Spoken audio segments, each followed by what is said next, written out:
السمیع العلیم من الشیطان اللعین الرجیم بسم اللہ الرحمن الرحیم الحمدللہ رب العالمین والصلاة والسلام والتحیت والاکرام علی سیدنا و نبینا و شفیع ذنوبنا و طبیب نفوسنا رحمت للعالمین ابی القاسم مصطفیٰ محمد اللہم صلی علی محمد وعلى أهل بيته الطيبين الطاهرين المعصومين المنتخبين المنتجبين لا سيما على بقية الله الأعظم روحي وأرواح العالمين لتراب مقدمه الفداء أجل الله تعالى فرجه الشريف وسهل الله تعالى مخرجه الشريف ولعنة الله على أعدائهم أجمعين من يومنا هذا إلى قيام يوم الدين أما بعد فقد قال الله الحكيم في كتابه المتين بسم اللہ الرحمن الرحیم وشاورہم فی الامر صدق اللہ العلی العظیم۔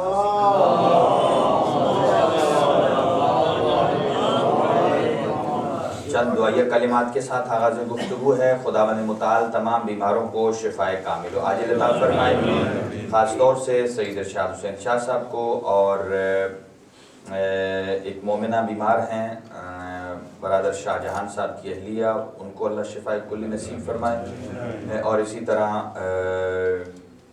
ایک اور مومن نے درخواست دعا کی ہے، اللہ ان کو شفائے کامل و عاجل عطا فرمائے۔ برادر نادر حسین صاحب ہیں، مولانا سید فراز نقوی صاحب کا بیٹا بیمار ہے، اللہ ان کو شفا عطا فرمائے۔ ایک اور مومنہ نے درخواست دعا کی ہے، اور برادر عبدالرزاق برادر رزاق صاحب جو ہیں، ان کی فیملی میں بھی کوئی بیمار ہے، اللہ ان کو شفائے کامل و عاجل عطا فرمائے، اور جتنے موجودین ہیں ان کی توفیقات خیر میں اضافہ فرمائے، امام زمان کے ظہور میں تعجیل فرمائے، ہم سب کو امام علیہ السلام کے اعوان و انصار میں شمار فرمائے، اور اپنی دعاؤں کی قبولیت کے لیے ایک باواز بلند صلوات۔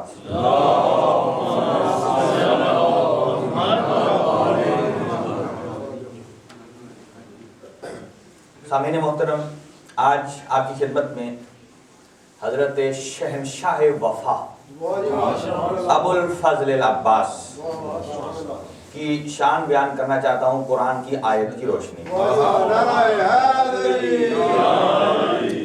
اور آج کی ہم گفتگو یہ بھی کریں گے کہ آیا رشتہ ڈھونڈنے سے پہلے ہم جو استخارہ کرتے ہیں، کیا میرے مولا علی کو اپنا استخارہ کرنا نہیں آتا تھا؟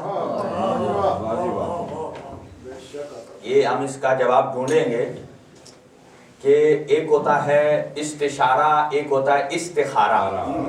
اب مجھے لگا ہے کہ پہلو بدل کے لوگ سیدھے ہو گئے ہیں کہ کوئی بات شادی کی ہونے والی ہے۔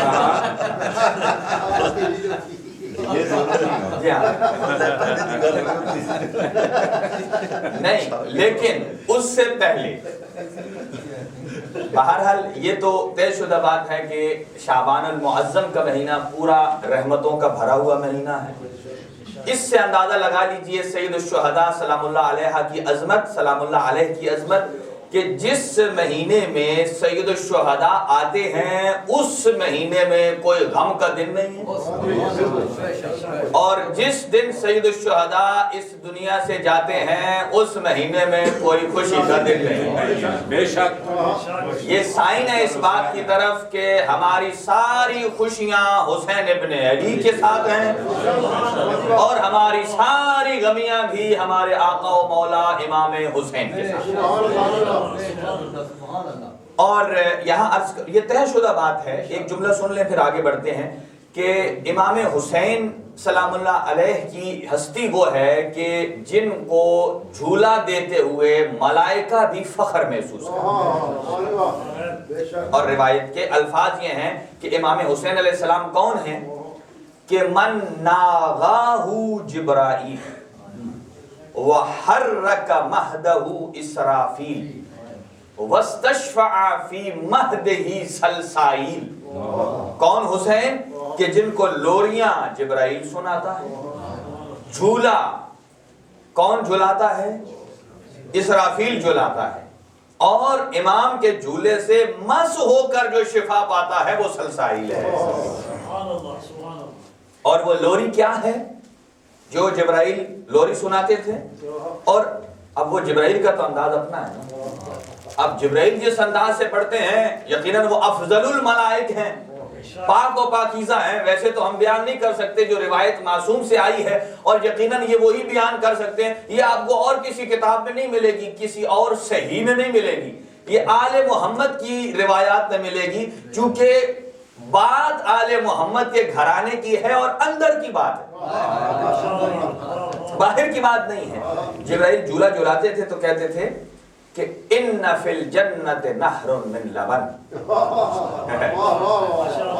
ان فی الجنت. او ہماری مائیں ہیں نا، بچہ رو رہا ہے یا علی یا علی یا علی کر کے اس کو چپ کراتی ہیں اور بچہ چپ ہو جاتا ہے. ان فی الجنت نہر من لبن،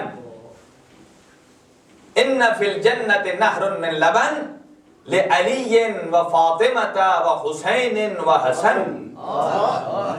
ان فی الجنت نہر من لبن لعلی و فاطمہ و حسین و حسن کل من کان محبا لہم دخل الجنت بدون فتن.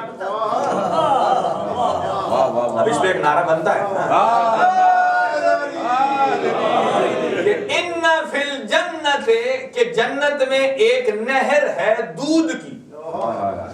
ان فی الجنت نہر من لبن، دودھ کی ایک نہر ہے کہ اللہ نے مخصوص کر رکھی ہے لفاطمہ و علی و حسین و حسن، کہ وہ اس نہر سے، وہ کو اصحاب صفا نہیں تھے کہ وہاں کوئی بیٹھا ہو حضور دودھ چھوڑ جائے اور کوئی آ کے جھوٹا پی جائے.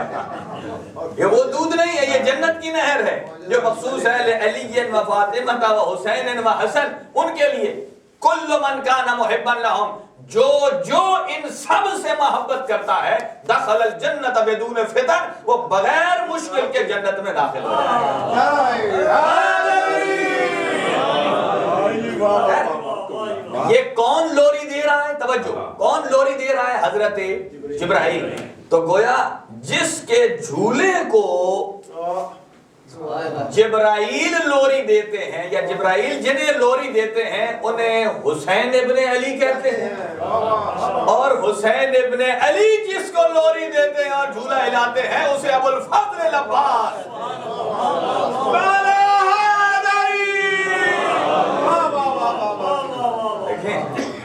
کہ جن کے جھولے کو جبرائیل یا اسرافیل ہلائیں اسحین ابن علی کہتے ہیں، اور جس کے جھولے کو خود حسین ابن علی ہلا دے اسے ابو الفضل عباس کہتے ہیں.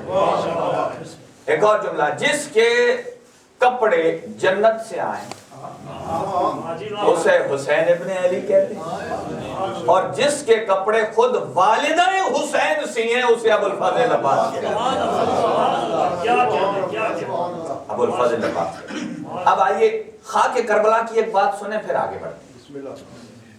اور یہ بات طے شدہ ہے، آج ہم نے آپ کی خدمت میں پیش کرنا ہے کہ وفا کی تعریف اور وفا کی قسمیں، تاکہ ہم یہ دیکھ سکیں کہ ہم کتنے پرسنٹ وفادار ہیں. بھئی آقا ابو الفضل عباس تو 100% سے اوپر بھی کوئی عدد ہوتا تو وہ تو اتنے بھی با وفا ہیں. اور شاعر نے ایک شعر لکھا ہے، اب مجھے وہ بہت پسند ہے. وہ کہتا ہے کہ جب زبان پر کبھی آ جاتا ہے نام عباس، جب کبھی زبان پہ آ جاتا ہے نام عباس، دیر تک ہونٹوں سے خوشبوئے وفا آتی ہے. دیر تک ہونٹوں سے خوشبوئے وفا آتی ہے. ابو الفضل عباس کی ہستی یقیناً بڑی بابرکت ہستی ہے، لیکن ہم نے دیکھنا ہے کہ ہم ابو الفضل عباس کی وفا سے ہم نے کیا سیکھا.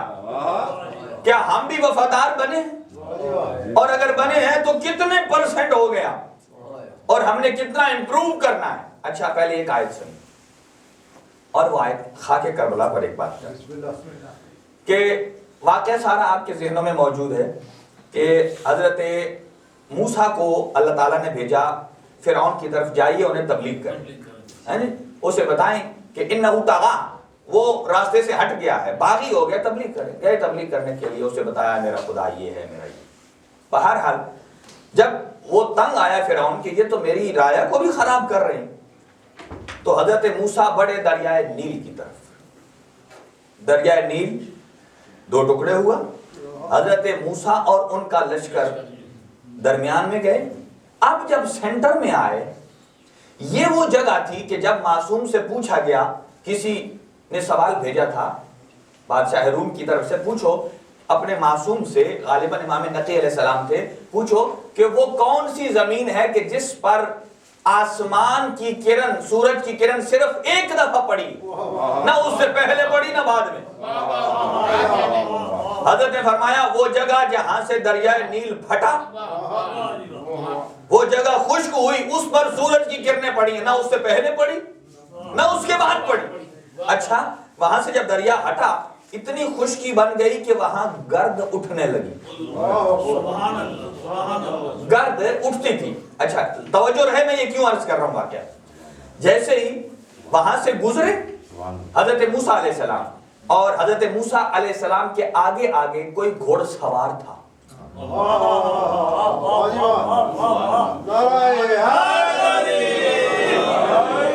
میں بتاتا ہوں کون سا گھوڑ سوار تھا. وہ آگے آگے گھوڑ سوار جا رہا تھا، وہ رہنمائی کر رہے تھے، اور قرآن نے اس گھوڑ سوار کو رسول کے نام سے خطاب کیا. ابھی آیت عرض کرتا ہوں، واقعہ سن لیں. وہاں سے گزرے، آگے آگے وہ رہنمائی کر رہے تھے، دریا پار کر لیا، آگے چلے گئے. اس کے بعد فوراً حضرت موسیٰ علیہ السلام کو اللہ نے کوہ طور پر بلا لیا. بلایا تھا 30 دنوں کے لیے، لیکن 10 دن آگے بڑھ گئے.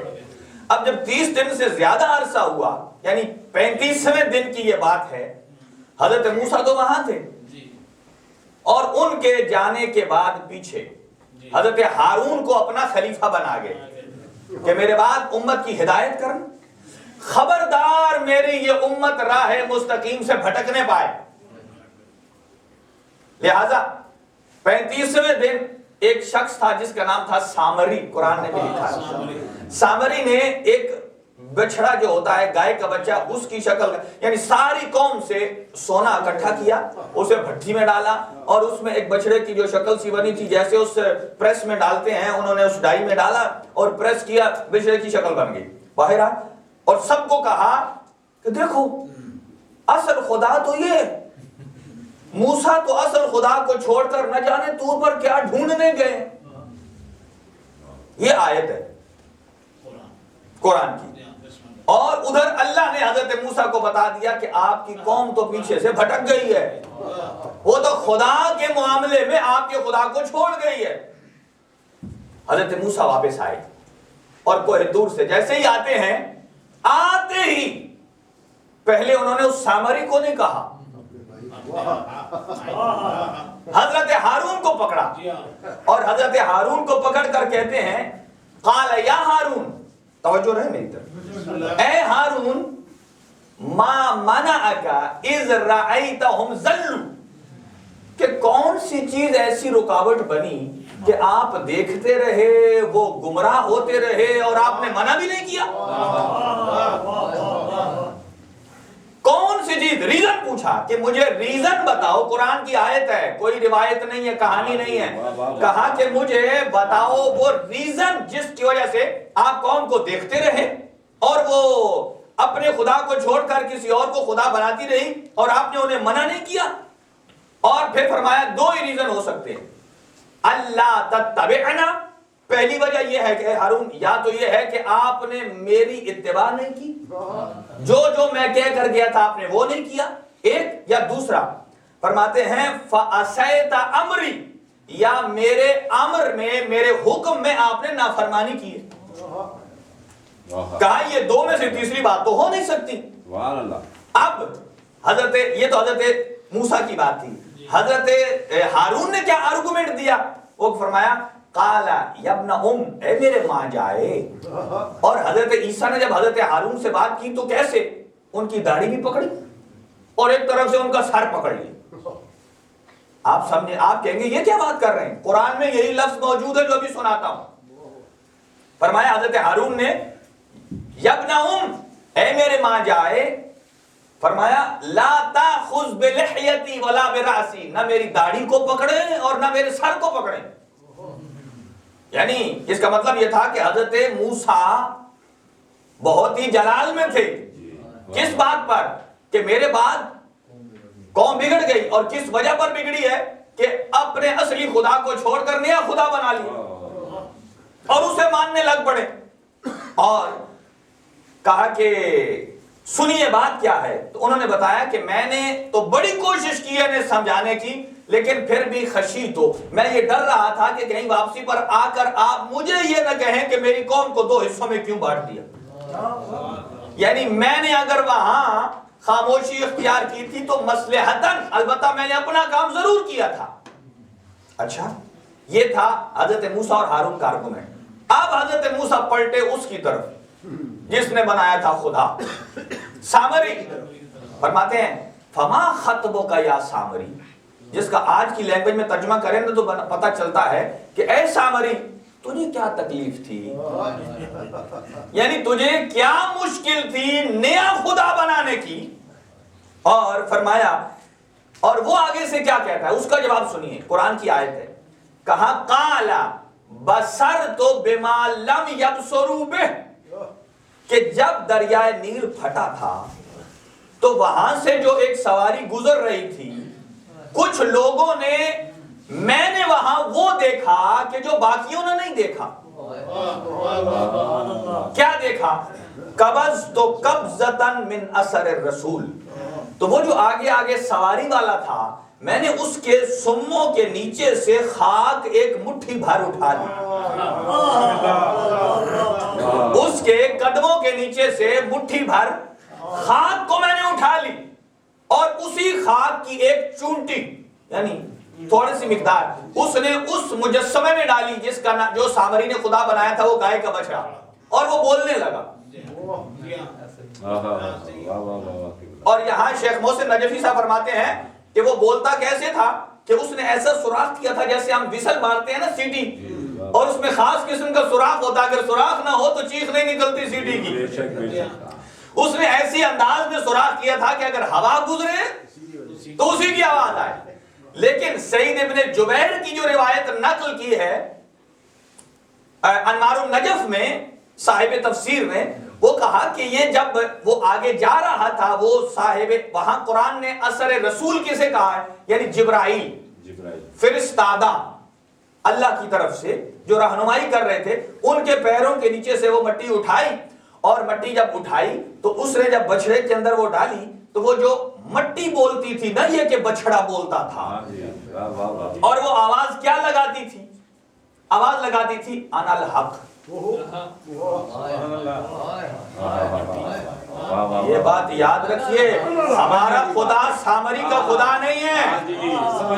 میں نے اسی لیے یہ بات شروع کی ہے، اس لیے کہ مجھے بالکل بھول گیا تھا. لاسٹ دفعہ ہمارے پاس کوئی شخص یہاں پڑھنے آیا ایک، اور اس نے کہا دیا کہ حضرت امیر المومنین نے اپنے ہاتھوں پر عباس کو اٹھایا اور تشبیہ یہ دی کہ گویا بڑا خدا ہے جس نے چھوٹے خدا کو اٹھایا ہوا ہے. یعنی ہم نے نعرہ بھی لگا دیا. ظلم خدا کا یہ ہے کہ ہم، کوئی علی کو خدا کہتا ہے، حضرت عباس کو خدا کہتا ہے، تو ہم اس پر بھی نعرہ لگا دیتے. یعنی یہ باتیں، اور میں اس کے بعد گزارش کروں گا ہر منبر پر آنے والے کو کہ اگر میری اس گزارش پر عمل نہ ہوا تو پھر میں آخری حربہ یہ کروں گا، جو یہاں آئے گا میں پہلے اس کا پرچہ چیک کروں گا، پہلے مجھے بتائے وہ کیا پڑھنے لگا ہے. اگر وہ نصیری کا لفظ لا رہا ہے یا کسی اور کو خدا بنا رہا ہے میرے وحدہ لا شریک کے علاوہ، تو میں اہل بیت کا کھاتا ہوں، میں حسین کے دروازے سے کھا رہا ہوں، میں مولا علی کا کھا رہا ہوں.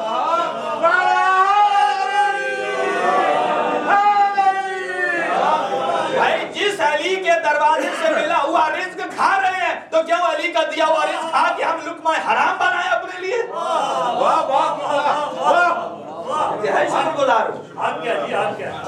چونکہ یہ ہمارے مکتب سے، اب دشمن ہمیں کافر نہ کہے تو کیا کہے، مجھے آپ بتائیں. بھائی دیکھیں وہ آپ اور ہمیں کیوں مار رہے ہیں، وہ ہمیں مارتا بعد میں ہے، پہلے کافر بناتا ہے. جب پہلے کافر بنائے گا پھر جواز ڈھونڈے گا، پھر وہ اپنے جنت جانے کا سامان مہیا کرتا ہے کہ میں نے اتنے کافر مارے ہیں. بھائی ہمیں اپنا عقیدہ درست کرنا ہے. ہمارا عقیدہ نہ سامری والا ہے، ہمارا عقیدے میں نہ امیر المومنین خدا ہیں، بلکہ امیر المومنین خود فرماتے ہیں الہی کفا بی عزن ان تکون لی ربا، فرماتے ہیں اے اللہ مجھ علی کے لیے یہی کافی ہے کہ تیری ذات میرا رب ہے۔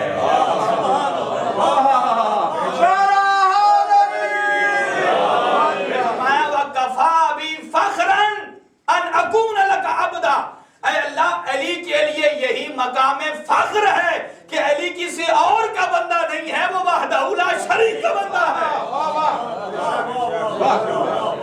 دیکھیں نا یہ بات، اب دیکھیں قرآن کی میں نے آیت پڑھی ہے، حضرت موسیٰ گئے، پیچھے سے کام گڑبڑ ہوا اور حضرت موسیٰ نے آ کر پوچھا حضرت ہارون سے کہ یہ کیوں ہوا؟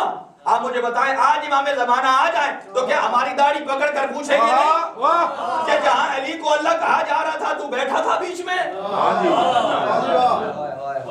دیکھیں نا یہ اب ہمارے وہ پردے ہٹ گئے ہیں، یعنی ہمیں 2 جمع 2۔ اچھا مجھے یہ بتائیے قرآن کی آیت ہے، توجہ میری طرف رہے کہ اللہ تعالیٰ نے کیا فرمایا، اور یہ قرآن کی آیت ہے، پھر اس کو سرکار دو عالم نے کوٹ کیا ہے، فرمایا یا علی، اس کو غور سے سنیے گا، یا علی اگر ساری دنیا کے درخت کلمے بن جائیں، ساری درخت جو ہیں ان کی کیا بن جائیں؟ کلمے بن جائیں، اور سارے سمندر سیاہی بن جائیں، اور زمین و آسمان پیپر بن جائے، اور سارے ملائکہ لکھنا شروع کر دیں، تو کہا یا علی سیاہی ختم ہو سکتی ہے، کلمے ختم ہو سکتی ہیں، پیپر ختم ہو سکتے ہیں، لیکن تیرے فضائل ختم نہیں ہو سکتے۔ بھائی جب اتنے فضائل ہیں تو پھر علی کو اللہ کہنے کی ضرورت کیا ہے؟ علی کو رب کہنے کی ضرورت کیا ہے؟ اس کا مطلب یہ اگر کوئی بندہ اس منبر کو ہمارے وحدہ لا شریک کے علاوہ استعمال کرے گا تو مجھے اپنا حلال کرنا آتا ہے۔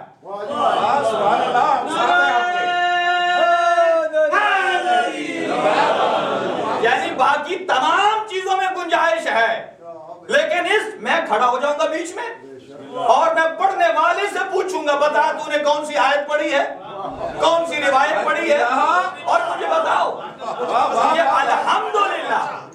الحمدللہ ہمارے پاس سارے موحدین ہیں۔ موحد کا مطلب کیا؟ سارے موحد ہیں، سارے پاک ہیں۔ اچھا جو علی کو رب کہتا ہے اس نے تو اللہ کے ساتھ شریک بنا لیا۔ قرآن کہتا ہے انما المشرکون نجس، مشرک نجس ہے۔ اب جو نجس ہے، جو نجاست کے احکام ہیں وہی اس کے ہیں۔ جیسے کسی عام نجاست کو ہاتھ لگا کر آپ اپنے منہ پر لگاتے ہیں، یہ بھی تو وہی یہی وجہ ہے۔ سامعین محترم جب حضرت موسیٰ اپنے جانشین سے مطلب لے سکتے ہیں، پوچھ سکتے ہیں، تو ہم کسی بات کی مولی نہیں ہیں، ہم تو اہل بیت اطہار علیہ السلام کے خدام ہیں، لہذا یہاں جو لفظ نصیری استعمال کرتے ہیں میں ان سے بھی خفا ہوں۔ بھائی جو نصیری کا لفظ استعمال کرتا ہے اس کا مطلب یہ ہے کہ اس کے دل میں کوئی شاخیں ہیں۔ بھائی اور پڑھو، مولا علی کے آیت پڑھو، 1000 سے زیادہ آیتیں ہیں جو اللہ نے علی کی شان میں نازل کی ہیں۔ تو زبان پڑھتے ہوئے تکلیف ہوتی ہے، آیت پڑھتے ہوئے روایتیں پڑھیں، بہت کچھ پڑھیں۔ اب آ جائیے ایک جملہ اس پر عرض کرتا ہوں کہ وہ جو انا الحق کی آواز آتی تھی، سنیے گا، انا الحق کسے کہتے ہیں؟ میں حق۔ وہ کس کی آواز تھی؟ جبرائیل کے سم کے نیچے کی مٹی۔ اچھا اس سے انا الحق کی آواز آتی تھی، انا الحق کی آواز آتی تھی۔ اب سنیے چھٹے امام فرماتے ہیں شہادت کربلا کے نتیجے میں اللہ نے ہمارے جد کو 3 انعام عطا کیے، ان میں سے ایک انعام یہ ہے کہ جعل الشفاء فی تربت الحسین، کہ اللہ نے شفا رکھی ہے کس میں؟ تربت حسین میں۔ اور پھر فرمایا حنکوا اولادکم بتربت الحسین، جب تمہارے ہاں اولاد پیدا ہو تو پہلے خاک کربلا کی گھٹی دو، تاکہ پہلے دن سے ہی اس کے دل میں کربلا کا جوڑ جڑ جائے، اثر کربلا آ جائے۔ اس کا مطلب یہ ہے کہ جب آپ خاک کربلا کو لیتے ہیں، اس پر سجدہ کرتے ہیں، اس سے ایک آواز آتی ہے، کیا؟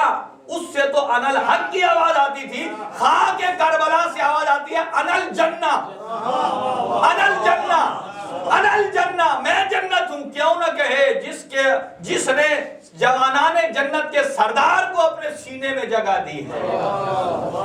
کیوں نہ انل جنت کی آواز آئے اس میں. آئیے اب اگلی بات. حضرت ابو الفضل عباس خود امام صادق ارشاد فرماتے ہیں, شان عباس سنیے گا, کان امن العباس, کہ ہمارے چچا عباس جو ہے ابن علی, نافذ البصیرت, کہ جو ان کی بصیرت اتنی تیز تھی کہ وہ نافذ العمل ہے, وصلب الایمان, اور ایمان کی سخت ترین چٹان کا نام عباس ابن علی. اور پھر فرمایا کہ حضرت عباس جہاں سے گزرتے تھے نا تو مرد عورتیں قطاریں بنا کے کھڑے ہو جاتے. بعض روایات میں ہے کہ حضرت عباس اور حضرت علی اکبر خود گزرتے تھے نا, جب دونوں گزرتے تھے تو لوگ دورایا قطار بنا کر ایک جملہ کہتے تھے. ہم اردو میں عجب اور کہتے ہیں عجب, واہ عجب, یا قول اللہ, یا اپنے زبان میں اردو میں کچھ اور بھی کہتے ہیں, لیکن تعجب کے انداز سے. عربی میں کہا جاتا ہے حاشا للہ, قرآن کی آیت ہے. حضرت یوسف جب مصر کے بازار سے گزرے نا, عورتوں نے جب وہ لیمو اور چھری دی تو جیسے حضرت یوسف کو نکال کر لائے, انہوں نے کہا حاشا للہ, حاشا للہ, ما ھذا بشر ان ھذا الا ملک کریم. تعجب, یہ ہمیں بشر نہیں لگتا, یہ تو اللہ کے ملائکہ میں سے ایک فرشتہ لگتا ہے. اور جب حضرت عباس اور اکبر باہر جاتے تھے تو لوگ کہتے ہیں کہ حاشا للہ, کہ یہ تعجب ہے کہ یہ ایسے خوبصورت نوجوان ہیں کہ یہ ہمیں انسانوں کی شکل میں فرشتے نظر آتے ہیں, انسانوں کی شکل میں فرشتے نظر آتے ہیں. اور پھر جو قمر کا لقب ہے نا, قمر, یہ قمریت بولتے ہیں, قمر بنی ہاشم کہتے ہیں. یہ قمریت یہ پورے بنی ہاشم کے سلسلے میں داخل ہے. حضرت ہاشم کے والد عبد مناف, ان کو کہا جاتا تھا قمر بطحا, قمر بطحا. حضرت عبداللہ علیہ السلام جو رسول خدا صلی اللہ علیہ وسلم کے والد گرامی ہیں, ان کو کہا جاتا تھا قمر الحرم. اور خود رسول خدا کو آپ حدیث کسامہ میں پڑھتے ہیں کأنہ القمر کلیلتہ ہی تمامہ ہی و تمامہ, کہ کیسے ہیں کہ وہ چاند کی طرح ہے, جیسے چاندنی کا چاند چمکتا ہے رات کو. اور خود مولا علی کو بھی قمر کہا ہے قرآن نے, والشمس وضحاہا والقمر اذا تلاہا. نبی اکرم نبوت کا سورج ہے اور امیر المومنین امامت کا چاند ہے, اور چاند ہمیشہ سورج کے پیچھے پیچھے. اور امام حسین کو بھی جب شام میں کچھ عورتوں نے دیکھا سر تو کیا کہا کہ یہ کیسا سر ہے, انہوں نے کہا کہ یہ قمر زہری, کہ یہ سر تو ایسا ہے کہ جو چمکتا ہوا چاند ہے. جناب قاسم کو دیکھا تو کہا کفلقۃ القمر, یہ قمر کی شبیہ لگتا ہے. اب یہاں ایک جملہ ابو الفضل عباس کی شان کا سنیے کہ کسی کو صرف قمر البطحا کہا, کسی کو قمر الحرم کہا, کسی کو والقمر اذا تلاہا کہا, کسی کو صرف فلقۃ القمر کہا, ہر ایک کو الگ الگ قمر کہا, لیکن پورے بنی ہاشم کا قمر جسے کہا ہے وہ ابو الفضل عباس کی شان ہے. ابو الفضل عباس یعنی قمر بنی ہاشم, قمر بنی ہاشم, بنی ہاشم کا قمر. اور جب آپ کی کیفیت یہ تھی کہ بچپنے سے ہی شہزادوں کو, جب شہزادے کہا جاتا ہے نا تو جوانان جنت کے سردار, جوانان جنت کے سردار کے اپنے آپ کو برابر نہیں سمجھتے تھے, ہمیشہ ایک جملہ کہتے تھے یا سیدی و مولائی, اے میرے سید و سردار اور اے میرے آقا و مولا.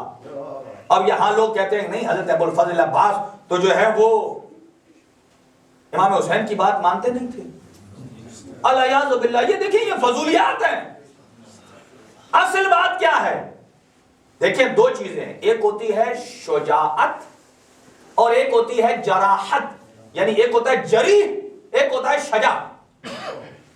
جری کون ہوتا ہے؟ وہ بھی طاقتور ہے, شجاع بھی طاقتور ہے, لیکن جری اس طاقت والے کو کہتے ہیں جس کی طاقت اس کی عقل پر غالب آ جاتی ہے. کوئی بندہ پھونک دے نا تھوڑی سی, ہاں وہ سے کہے تیرا جیسا کون ہے, ہاں اچھا, جب ٹھنڈا ہوتا کہتا ہے یار سارے تو مجھ سے افضل ہیں جی. تو جس کی شجاعت اور طاقت اس کی عقل پر غالب آ جائے اسے کہتے ہیں جری. اور شجاع کسے کہتے ہیں؟ کہ جس کی طاقت اس کی عقل کے تابع ہو.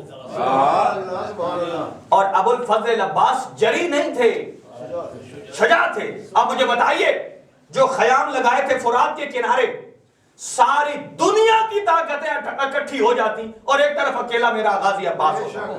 کسی کی جرت نہیں تھی کہ وہ خیمے کو ہٹا لے، لیکن اذن امام تھا تو عباس نے اپنے ہاتھوں سے ہٹا لی. یہ کیا ہے؟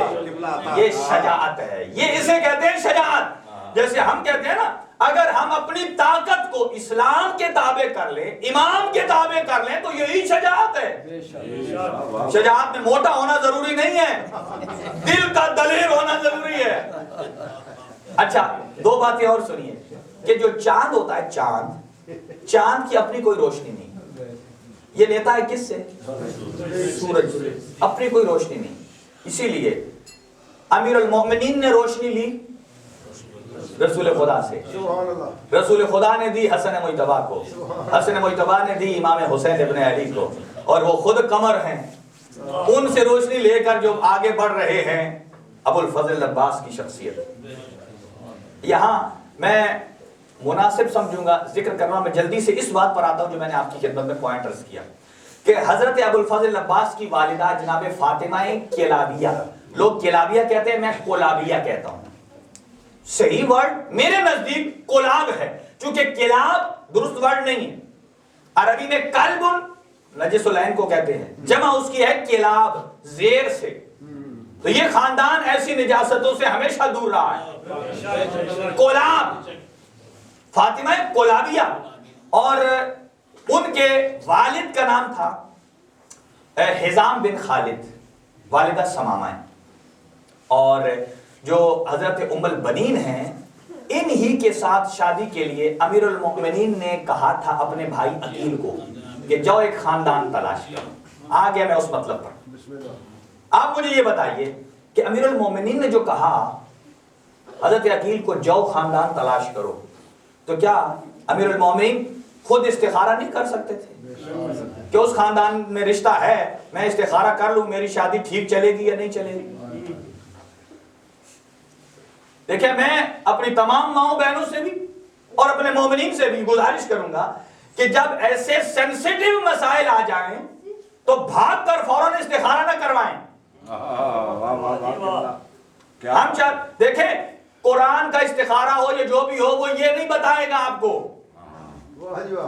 کہ پہلے 8 سال زندگی ٹھیک چلے گی، بعد میں طلاق ہو جائے گی. قرآن یہ بتا سکتا ہے کہ آیا یہ امر جس کا یہ اقدام کر رہے ہیں یہ کیسا ہے. لیکن ہم جلدی سے، اچھا امیر المومنین سے بڑا جو علم لدنی کے مالک ہے، وہ استخارے کو سائیڈ پہ رکھ کے کہتے ہیں میرے بھائی عقیل تو جا. اچھا حضرت عقیل گئے. اچھا یہاں اب ایک سوال بھی آتا ہے، پھر آپ کہیں گے استخارے کو تو سائیڈ پر رکھ لیا، تو کیا پھر حضرت عقیل کو مولا علی سے زیادہ علم تھا؟ اس کا کیا جواب دیں گے؟ وہ تو یہی کہتے ہیں. یا پھر دوسری بات ہے کہ مولا علی کو شرم آئی تھی کہ یار میری شادی ہونی ہے تو میں خود نہیں مانگتا، تو بھائی یہ تو میرے لیے مانگ لے. بھائی وہ کیسے امام ہیں؟ اور جب حضرت عقیل وہاں پہنچے ہیں تو حضرت حزام نے کیا جملے کہے، یہ خود جناب فاطمہ کلابیہ کہتی ہیں، حضرت ام البنین کہتی ہیں کہ جب حضرت عقیل اور حضرت امیر المومنین کی بہن اور حضرت عقیل کی بہن ام ہانیہ وہ جب گئے، جناب ام البنین کہتے ہیں میں نے اپنے کانوں سے سنا کہ جب حضرت عقیل نے رشتہ مانگا تو میرے بابا نے یہ کہا، 2 جملے غور سے سنیے گا، میرے بابا نے یہ کہا کہ اے عقیل ابن ابو طالب، آپ مجھے اس بات سے معاف رکھیے کہ میں اپنی بیٹی کو کبھی بھی فاطمہ الزہرا کی جگہ پر نہیں دے سکتا. یعنی میری بیٹی حسنین کی کنیز بن کر، امیر المومنین کی کنیز بن کر تو جا سکتی ہے، لیکن اگر اس گھر میں جائے اور جناب زہرا. اچھا اب یہ مجھے بتائیے کہ کیا یہ حضرت امیر المومنین کی شادی اور ام البنین کی شادی کیا یہ کفر تھا؟ امیر المومنین کے لیے اور زہرا کے لیے ایک ہی روایت ہے کہ جس میں حضرت علی فاطمہ تو زہرا کے لیے کفو ہیں اور جناب فاطمہ حضرت امیر المومنین کے لیے کفو ہے. کہا لولا علی، اگر علی نہ ہوتے فاطمہ تیرا کوئی کفو نہ ہوتا. تو پھر کیا مقام برابر ہے؟ نہیں. لیکن حضرت ام البنین اتنی بامعرفت تھیں اور جیسے ہی آتی ہیں گھر میں اور آ کر کہا کہ یا امیر المومنین میرا نام تبدیل کر دیجیے، میرا نام فاطمہ نہیں چاہیے مجھے. کہا کیوں؟ کہا جب گھر میں کوئی فاطمہ بلاتا ہے تو حسنین کے کان کسی فاطمہ کی طرف متوجہ ہوتے اور وہ فاطمہ تو زہرا ہیں اور میں نہیں چاہتی کہ حسنین جسے سوچے وہ اور ہو اور جسے دیکھیں وہ اور ہو. میرا نام تبدیل کر دیجئے. امیر المومنین نے فرمایا انت ام البنین، آپ کا نام ام البنین ہے. کہا اللہ تعالیٰ نے تو مجھے بیٹے دیے ہی نہیں ہیں. کہا اللہ تجھے بیٹے عطا کرے گا. یہ اولاد سے پہلے کی بات ہے. اچھا اب آئیے اس مشورے پر تھوڑی سی بات میں نے کرنی ہے اور بڑی ضروری ہے. قرآن کہتا ہے رسول اکرم صلی اللہ علیہ وسلم کو وشاورہم فی الامر کہ کاموں میں اپنے اصحاب سے مشورہ کیا کریں. اب اس آیت کا کیا جوڑ ہے؟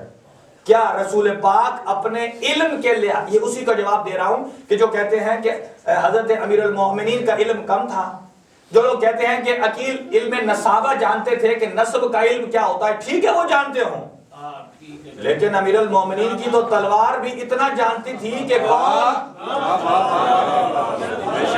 امیر المومنین کی تلوار بھی اتنا جانتی تھی کہ اس کی نسل میں کوئی حلال زیادہ آنے والا ہے تو بچا دیتی ہے. تو کیا خود امیر المومنین کا مقام کیا ہے؟ لیکن یہاں حضرت عقیل کو جو مولا بتا رہے تھے جائیے، یہ ایک مشورہ تھا کہ امیر المومنین ایک ذہن تیار کر رہے تھے. کس کا؟ عقیل کا. غور سے سنیے گا، داد ہو گئی ہے. اسی لیے تین چار چیزیں، اگر پہلا کسی کے ہاں کوئی رشتہ آ جائے، اچھا رشتہ ہو، پہلے آپ ان سے ٹائم لے سکتے ہیں. بھائی اتنا ٹائم دے دیجئے ہم تحقیق کر لیں. تحقیق کرنی چاہیے اور یہ مستثنیات غیبت میں سے ہے کہ جہاں آپ کے لیے غیبت کرنا حلال ہے. کبھی سنا ہے آپ نے غیبت حلال ہو؟ آج سنیں 7 مقام ایسے ہیں جہاں غیبت کرنا حلال ہے، جائز ہے.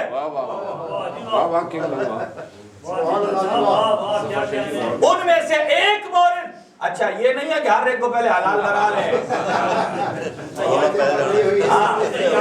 اب سنیں ایک صورت میں اگر توجہ کہ اگر آپ کسی جگہ رشتہ لینے جاتے ہیں، ٹھیک ہے، یا بات چیت چل رہی ہے، چونکہ یہ مسائل تو سب کے ساتھ ہیں، جب یہ رشتے کی بات چل رہی ہے آپ نے تحقیق کرنی ہے وہ لوگ کیسے ہیں، کس اعتبار سے، اخلاقی اعتبار سے، علمی اعتبار سے، دینی اعتبار سے، اور اس کے علاوہ اگر یہ کپل بنتا ہے تو کیا ایک دوسرے کے حقوق کی رعایت کر سکیں گے. یعنی آپ نے اس کے فیملی کو چیک کرنا ہے، وہ دیندار ہے، کہیں آپ نے لیبارٹری میں نہیں لے کر جانا. اور آپ نے تحقیق بھی جب کرتا ہے تو ہر بندے سے نہیں اعلان کر کے، وہ افراد کا انتخاب کرے کہ جو جانتے ہیں، جو ان کو جانتے ہوں. اور اب اگر اس آدمی نے ان سے پوچھ لیا اور ہمدرد سمجھ کر، اور اس کو بھی چاہیے کہ وہ اس راز کو رازداری رکھے. یہ نہیں ہے کہ غیبت یہاں جائز ہو گئی ہے تو ادھر فیس بک پہ چڑھا دے، یہ غلط باتیں ہیں. اچھا وہ بھی رازداری میں رکھے. اور یہ اگر پوچھتا ہے، توجہ میری طرف رہے، اگر پوچھتا ہے کہ یہ کیسے ہیں، کس معاملے میں، ان تمام چیزوں میں، تو اس کو چاہیے کہ وہ اصل بتا دے. کیوں؟ اس لیے کہ یہ ایک خاندان کی بنیاد رکھنے جا رہے ہیں، ایک نسل کی بنیاد رکھنے جا رہے ہیں، تو تاکہ پتہ چل جائے کہ اگر کہیں کوئی خرابی ہے تو پہلے سے ہی دور ہو جائے. اس لیے جائز ہے اگر شادی کے معاملے میں کوئی مشورہ لیتا ہے تو اسے درست بتانا چاہیے. اچھا اگر وہ یہاں غیبت کو جائز سمجھ کر ساتھ اپنا مثالہ لگاتا ہے تو سمجھ لیجئے وہ جھوٹ میں آئے گا، اور اللہ کی لعنت، قرآن میں کہتا ہے کہ لعنت اللہ علی الکاذبین، اللہ جھوٹے پر لعنت بھیجتا ہے۔ وہ کہیں ایسا نہ ہو کہ اس نے ہمدردی سے مسئلہ پوچھا ہے اور دوسرے سے بنتی نہیں ہے، یہ دل کی بھڑاس نکالے کہ آنا آج ذرا موقع آ گیا، سب کچھ حلال ہو گیا۔ دیکھیں یہ غلط باتیں ہیں، ایسی باتیں اب وقت آ گیا ہے کہ اپنی کمیونٹی کو ان چیزوں سے اویئر کرنا ہے۔ اگر ہم یہ نہیں کریں گے تو ہم اپنی اولاد کے ساتھ ظلم کر رہے ہیں۔ بسم اللہ۔ پہلی بات، اگر معقول رشتہ آتا ہے تو آدمی کو، دیکھیں نا کئی افراد یہ ہوتے ہیں کہ وہ چکر میں ہوتے ہیں جی 8-10 آ جائیں تو ہم دیکھیں گے، اچھا کرتے وہ بڑی چالاکی ہیں اور انہیں پتہ نہیں اللہ کی لاٹھی بے آواز ہے۔ جہاں آپ نے دیکھا معقول ہر آدمی اپنے ذہن سے خود ڈیفینیشن کر لے، میں آپ کے معاملات میں داخل نہیں ہو رہا ہوں، میں دینی شرعی اسلامی نقطہ نظر بیان کر رہا ہوں۔ دینی نقطہ نظر کیا ہے کہ مناسب رشتہ آئے، اچھا ہے، قبول کر لیجئے، ایک بات، اور دوسرا اس کے ساتھ ساتھ آپ ٹائم لے سکتے ہیں تحقیق تفحیص کرنے کی، وہ ضروری ہے، وہ انتہائی ضروری ہے۔ اب تیسری بات، قرآن کہتا ہے شاورہم فی الامر، ان لوگوں سے مشورہ کرو، تو پہلے مشورہ پھر استخارہ۔ غور سے سنیے گا میری بات، میں 4-5 جملوں میں اس سے لپیٹ رہا ہوں کہ کیا حضرت عقیل کا علم زیادہ تھا؟ نہیں۔ کیوں بھیجا علی نے؟ کچھ اور وجوہات ہیں۔ پہلے اس آیت پر آ جاؤ، شاورہم فی الامر، اللہ تعالیٰ اپنے رسول کو کہہ رہا ہے ان صحابہ سے مشورہ لو۔ تو مجھے یہ بتاؤ، پہلی بات، کیا رسول خدا کوئی علم میں ان سے کم ہے؟ علم میں کم ہے؟ اگر کم ہو تو مشورہ لے۔ اس کا مطلب یہ ہے کہ جو سید الانبیاء ہے اللہ اسے بھی کہہ رہا ہے مشورہ لو، اور آپ اور ہم دا نبی ہے نہ رسول ہے، مشورہ تو بنتا ہے نا، ایک بات۔ اور ضروری نہیں کہ مشورہ آپ اس لیے لیں کہ آپ اسے مانیں۔ مشورہ لینے کا ایک دلیل یہ ہے، غور سے، مشورہ لینے کا ایک پوائنٹ یہ ہے کہ آپ اگلے کے ذہنی رجحان کو چیک کریں۔ اب رسول جو مشورہ لیتے تھے نا، چلو بدر میں چلیں، چلو احد میں چلیں، کوئی کہتا تھا میں آج جاؤں گا، کوئی کہتا تھا میں نہیں جاؤں گا۔ یہ حضور کیوں لے رہے تھے مشورہ؟ کہ تاکہ نہ کہہ کر خود پھنس جائے، کہ یہ نہ کہہ سکے مجھے کہا نہیں گیا، یعنی ذہنی رجحان چیک کیا جاتا ہے۔ تو علی عقیل کو کہہ رہے تھے کہ جاؤ رشتہ مانگو، تو گویا حضرت عقیل کا ذہنی رجحان چیک کر رہے تھے، اور گویا پہلے امیر المومنین نے بتا بھی دیا تھا عقیل ایک خاندان تلاش کرو، اور اس میں سے جو اللہ مجھے بیٹا دے گا وہ میرے بیٹے حسین پر قربان ہوگا۔ اچھا آپ سنیے گا اگلا جملہ کہ دیکھیں حضرت عقیل کے ذہن کا بلند معیار دیکھیں، کہہ سکتے تھے حضرت عقیل یا علی جس بیٹے کا مقدر ہی شہادت ہے تو وہ مانگ کیوں رہے ہیں اللہ سے؟ آپ اور ہم ہوتے تو یہی کرتے کہ جب اللہ اسے شہادت ہی ملنی ہے تو اللہ سے کیوں مانگ رہے ہیں، کہ خود بھی دکھی ہوں گے اہل خانہ کو بھی دکھی کریں گے، لیکن نہیں، عقیل نے پلٹ کر کیا کہا یا امیر المومنین سر آنکھوں پہ، جو آپ کا حکم ہے وہی ہوگا۔ اس کا مطلب یہ ہے امیر المومنین نے چیک کیا ہے کہ جیسے میں حسین کے لیے عباس کو تیار کر رہا ہوں، ایسے عقیل بھی حسین کے لیے مسلم کو تیار کر سکتا ہے۔ ایک بات، کیا رسول کو علم میں کم تھے؟ نہیں۔ دوسری بات، رسول خدا تو اللہ سے راز و نیاز کرنے اور توسل کرنے کے لیے ان صحابہ کے محتاج ہی نہیں تھے۔ پھر کیا ضرورت ہے کہ اللہ کہہ رہا ہے مشورہ لو؟ کیا ضرورت تھی مشورہ لینے کی؟ آیت بھیج دی۔ اب یہاں سنیے، پہلا جملہ اس کا یہ ہے کہ جب مشورہ لیا، اب اس پر ایک مثال دیکھ لیجئے، 5 منٹ گفتگو صرف لمبی ہوگی، کہ جیسے ہمارے ایگزام ہوتے ہیں سارے اسٹوڈنٹس کے، یہ جو امتحان ہے، امتحان جو ہوتا ہے یا اللہ امتحان جو لیتا ہے، تو کیا اللہ تعالیٰ امتحان بندے سے کیوں لیتا ہے؟ آزمائش، تاکہ جانے، انعام دے۔ اس کا مطلب یہ ہے کہ اللہ کو اس بندے کی آزمائش سے پہلے پتا نہیں تھا کہ یہ اتنی لیاقت کا مالک ہے۔ اگر نہیں پتا تھا تو ہمارا خدا عالم ہی نہیں ہے، اور اگر اللہ کو پتا تھا کہ یہ اتنے مقام کا مالک ہے پھر لے رہا ہے امتحان، تو یہ فضول کام ہے۔ ہمارا خدا فضول ابس کام بھی نہیں کرتا۔ پھر کیا ہو جائے؟ اللہ پر حرف نہیں ہے۔ اللہ اس امتحان والے کو امتحان اس لیے لے رہا ہے، اس کے 4-5 وجوہات، صرف ایک بتاتا ہوں، تاکہ اس کے عمل میں تھوڑی تیز رفتاری آ جائے، تیز رفتاری آ جائے۔ مثلا اسٹوڈنٹ سارا سال آہستہ پڑھتا ہے، ایک چیپٹر، جب لاسٹ فائنل ایگزام آتا ہے نا تو 3 دن میں پوری کتاب یاد کر لیتا ہے۔ اور یہ کیوں کرتا ہے؟ امتحان کا پریشر ہے۔ امتحان کا پریشر انسان کے سفر کو تیز کر دیتا ہے۔ یہی وجہ ہے کہ اللہ نے اپنے حبیب کو کہا ہے کہ ان سے مشورہ لو، کس لیے؟ تاکہ پتہ چل جائے کہ ان میں سے جو مخلص ہے اس کا خلوص بھی جلدی نکل کر باہر آ جائے، اور جو بغضی ہے اس کا بغض بھی نکل کر سامنے باہر آ جائے۔ ایک بات، اور دوسری کہ جیسا کہ اب امیر المومنین نے حضرت عقیل سے کہا کہ جائیے رشتے کا پتہ کریے، وہ گئے وہاں رشتہ پتہ کیا اور شادی ہوئی۔ اس لیے کہا جاتا ہے حضرت عباس کا وجود ہے وجود مقصدی۔ وجود مقصدی کیا ہوتا ہے؟ یعنی ایسا وجود جسے کسی خاص مقصد کے لیے مانگا گیا ہو۔ حضرت ابو الفضل عباس کی جو شخصیت اور وجود ہے وہ مقصدی وجود۔ اب آ جائیے کہ کہاں مشورہ لے۔ اب قرآن کی ایک اور آیت بھی ہے، اے میرے حبیب فَإِذَا عَزَمْتَ فَتَوَكَّلْ عَلَى اللَّهِ۔ ان صحابہ سے مشورہ لیجئے، لیکن رسول کے لیے لازمی نہیں ہے کہ صحابہ کے مشورے کو مانے۔ حرف آخر حضور کا اپنا ہے۔ اللہ کہتا ہے اذا عزمت، جب آپ مستقل ارادہ کر لیں، فتوکل علی اللہ، اللہ پر بھروسہ کریں۔ یہی بات ہے کہ جب آپ کے ہاں رشتے کی بات چل رہی ہو، آپ اپنی بنیادی تمام چیزیں دیکھ لیں، بچے اور بچی میں جو ہے، پھر فتوکل علی اللہ، اللہ پر۔ اگر آپ چاہیں کہ استخارہ کرا کے ہم یہ ثابت کر دیں کہ ان کا جوڑا آسمان پر بنا ہے تو یہ غلط ہے۔ آسمان پر ایک ہی جوڑا بنا ہے جو علی کا ہے اور بطول کا ہے۔ لہذا پہلے مشورہ، اللہ فرماتا ہے مشورہ۔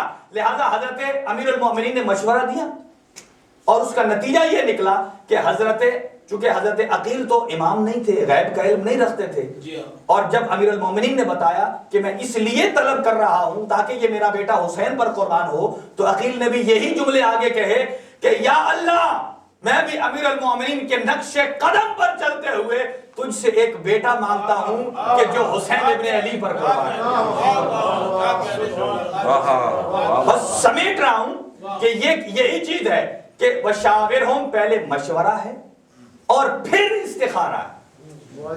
کئی لوگ گھاری استخارے کا مطلب صرف یہ نہیں ہے کہ آپ قرآن کھول کر اور اس کی فوٹو بنا کر مجھے بھیج دیں کہ بتائیں یہ صحیح ہے یا غلط ہے۔ بھئی اگر آپ کے اندر اتنی طاقت نہیں ہے صحیح یا غلط کی، تو مجھ پر بھروسہ نہیں ہے، کسی عالم دین سے کرا لیں، کسی مجتہد سے کروا لیں۔ وہ گھر کرتے کیا ہے؟ کھول کے پک بنا کر، آغا صاحب میں نے استخارہ کیا، چیک کر لیں صحیح یا غلط ہے۔ استخارہ نہ ہوا یہ تو مذاق ہو گیا۔ لیکن کتنی بڑی توہین ہے یہ میں ان کے لیے نہیں کہہ رہا ہوں جو مجھے بھیجتے ہیں، یعنی میں یہ کہنا چاہتا ہوں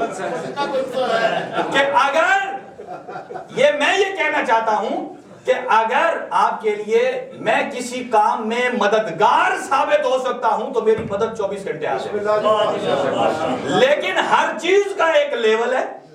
پہلے مشورہ، اور مشورہ بھی مہذب انسان سے، مہذب جو پاسداری کرنے والا ہو۔ بس ایک جملہ اور پھر اس پر تمام کرتا ہوں۔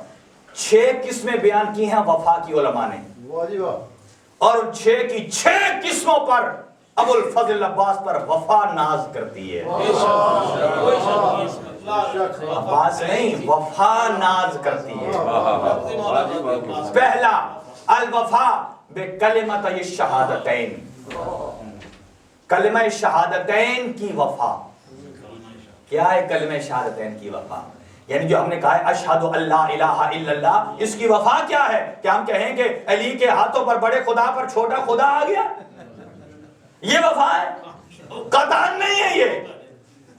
اس کا مطلب یہ ہے کوئی وحدہ لا شریک ہے، اس کے بعد محمد مصطفیٰ صلی اللہ علیہ وآلہ وسلم اللہ کے نبی ہیں، خاتم الانبیاء ہیں، اور ان کے 12 جانشین ہیں اور 12 امام ہیں. 12 کے علاوہ نہ کوئی امام ہے، نہ کوئی حجت ہے، نہ کوئی خلیفہ ہے. محمد والے بیت محمد صلی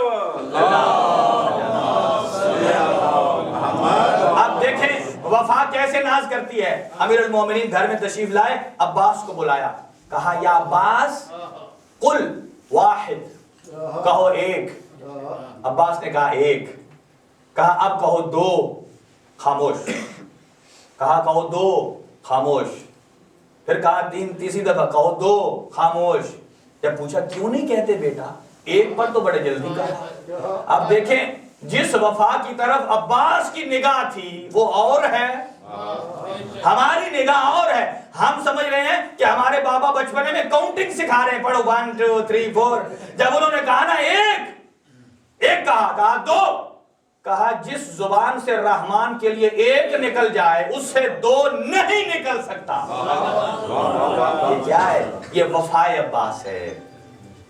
اور دوسری وفا الوفا بالعبادات المفروضۃ والمندوبہ، کہ واجبات پر عمل کرنا، حرام کاموں کے ساتھ انہیں چھوڑ کر مستحبات پر عمل کر کے دکھانا، یہ وفا ہے.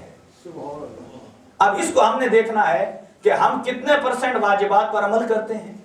اگر 100% واجبات پر عمل کر رہے ہیں، 100% حرام کو چھوڑ رہے ہیں، اس کا مطلب یہ ہے کہ ہماری وفا 100%. لیکن اگر ہم 70% واجبات کو چھوڑ رہے ہیں تو پھر ہماری وفا 30%. ہمیں چاہیے ہم اپنی وفا کو امپروو کریں. ابو الفضل عباس کے بس باقی گفتگو طولانی ہے، پھر کبھی انشاءاللہ عرض کریں گے. دعا ہے خداوند متعال ہم سب کو ابو الفضل عباس کے با وفا سپاہیوں میں سے شمار کرے. پروردگار وحدہ لا شریک تیری وحدانیت پر قائم رکھ. پروردگار تیری وحدانیت، انبیاء پر ایمان، خاتم الانبیاء پر ایمان، ان کے 12 جانشینوں پر ایمان، یہی ہمارا ایمان ہے. اور ان کے 14 معصومین پر ایمان، اللہ کی کتاب پر ایمان، فرشتوں پر ایمان، ملائکہ پر ایمان، جنت اور جہنم پر ایمان.